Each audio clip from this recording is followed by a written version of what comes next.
So first thing first is nice big bowl. We're going to set it, if you have a scale, set it on your scale and zero it out. Make sure it's set to grams. And okay, 140 grams of starter. That's roughly a half a cup of starter. To this, we're going to add, let's see, 240 grams of water. And if you don't have a scale, it is roughly a cup of water.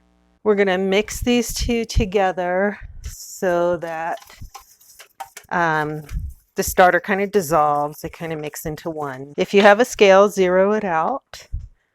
If not, it's okay. We're going to now add 400 grams of flour. I use our local Bluebird flour. It's just an all-purpose white flour. If you don't have a scale, you're going to be adding 3¼ cups.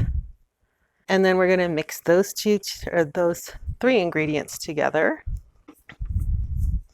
And this is going to be a pretty stiff dough, so don't worry. Just try to get everything wet as best you can. And don't freak out if it seems too dry. What we're going to do after those are mixed together, just cover it and let it rest for 30 minutes. It's been 30 minutes since I mixed up my dough, and I know it looks not like bread dough right now. It doesn't look too appealing, but don't worry. We just did the autolyze, so we mixed our sourdough starter, our water, and our flour, and mixed them up so there's no dry spots, and then just let this sit for 30 minutes. That's called autolyze. And now we're going to add our salt. So again, I'm going to use a scale. I just have regular old salt. Use what you have. And this calls for 9 grams. So 9 grams of salt, that's 1.8 teaspoons. Goes right into our dough mixture.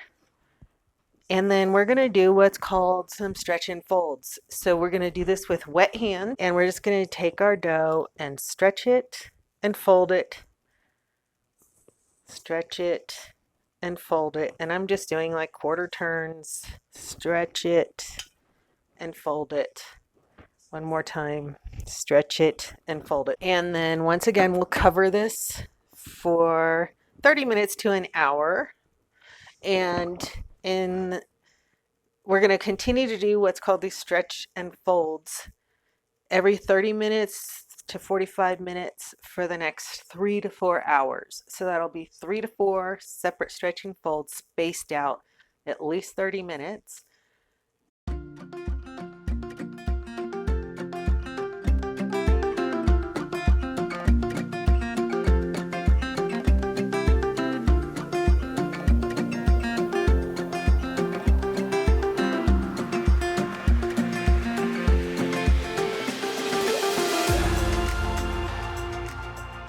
So we've done our stretch and folds, probably 4 or 5 of them over the course of 4 or 5 hours. And then you just let your dough rest for an hour or two. Keep an eye on it. You may start to see some bubbles start to form on the surface. And you'll notice with wet hands, you can kind of stretch your dough out and it holds its shape. And this is called window painting. So it's kind of like you can stretch your dough out and it doesn't tear very easily. And you can pull it pretty thin. So that's called window painting. That's a sign that your dough is ready to be shaped into your final bread. Another way is to poke it, and if the indentation stays, then your bread is likely ready. So I'm going to go ahead and shape this into my loaf, get my dough out on my counter, and this is how I shape it. Let me get that lined up. So kind of make it into a stretched out rectangle. And then I kind of lift and then pull the dough away from me, stretch it out and fold it on itself. So just fold it right in half. And then I just take and stretch and fold into the middle, kind of like you're braiding the sides in. And then take this bottom, pull it towards you, stretching, and then kind of flip it over real quick. And you're going to do like a tuck and pull, tuck and pull. So I know it's kind of hard. There's an art to it and it takes a lot of practice. So your first loaf may not be perfect. You can kind of see these lines. That's the gluten the texture of the gluten, and they're nice, strong gluten, like ropes, kind of. And that's what we like to see. So keep your hands wet. And you notice I don't have this floured. So my dough's not sticking to my counter. And we're just gonna pull and kind of tuck so that it forms this skin and kind of pulls this dough nice and tight. And then we'll let this rest for about 30 minutes. So in the meantime, I need to heat my oven, but in order to do that, I need to pick out the pot that I'm gonna cook my bread in. So this is an important step. It really helps with the rise of the dough, is cooking inside of a pot. So I wanted to give you a few options. I generally like to use a cast iron Lodge pot. That's what this one is. This is the same thing, Lodge pot that's just coated. Have really good success in these clay bakers. This is just a apple baker that's big enough for a loaf. These do really well. This is just like a granite ware, lightweight, like chicken or turkey roaster. That would work just fine. I had a wonderful artist friend and customer custom make this pot for me for baking sourdough bread in.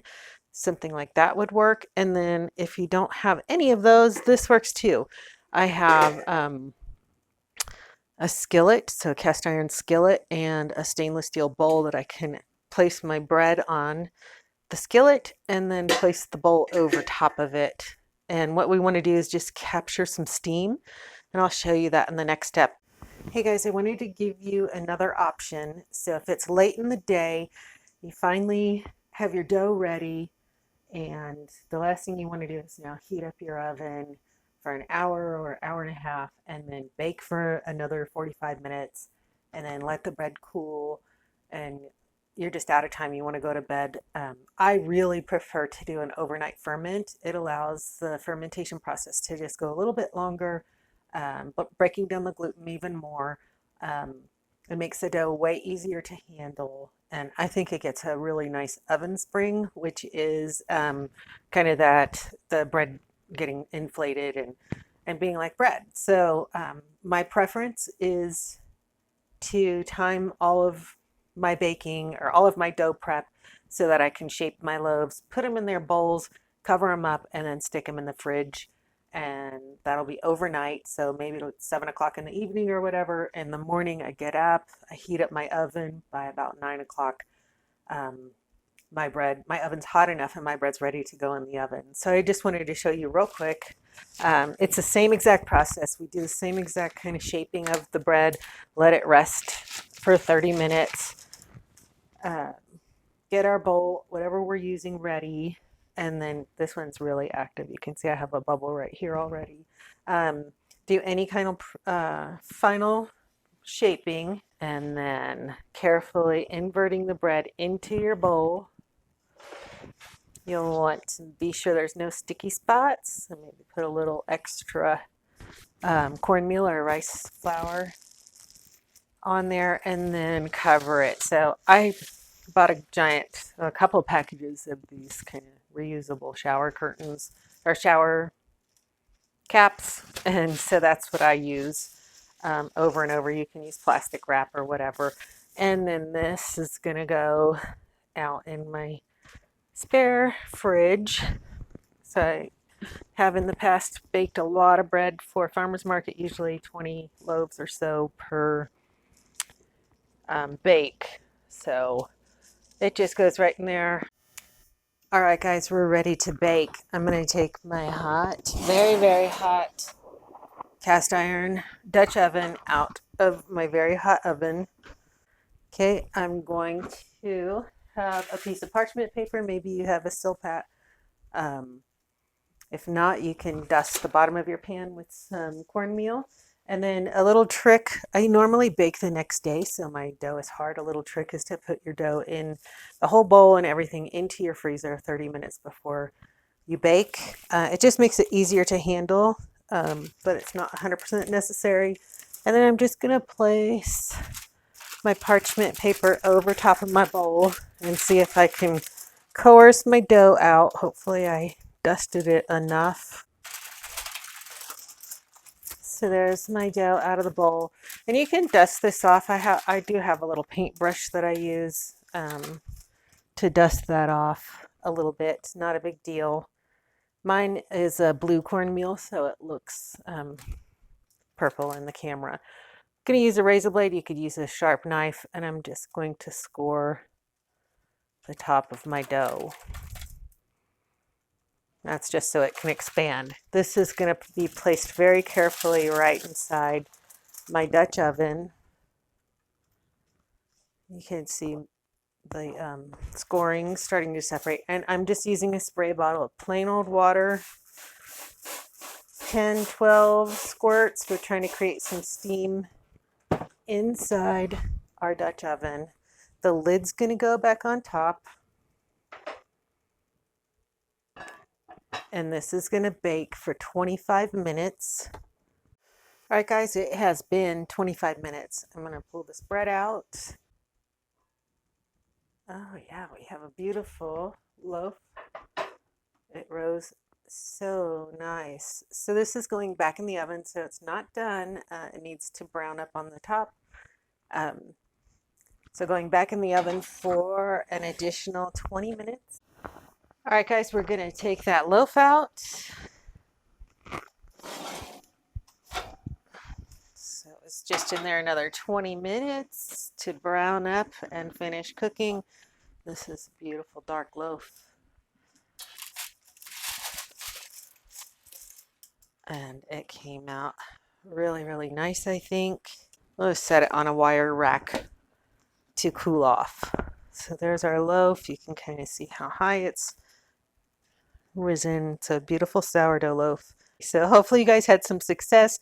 If you do post pictures of your bread, I'd love for you to tag me in it. It's Tales from the Mutiny on Instagram. But tag me if you can so I can check out what your bread looks like. Thanks a lot again for watching. Please let me know if you have any questions or comments.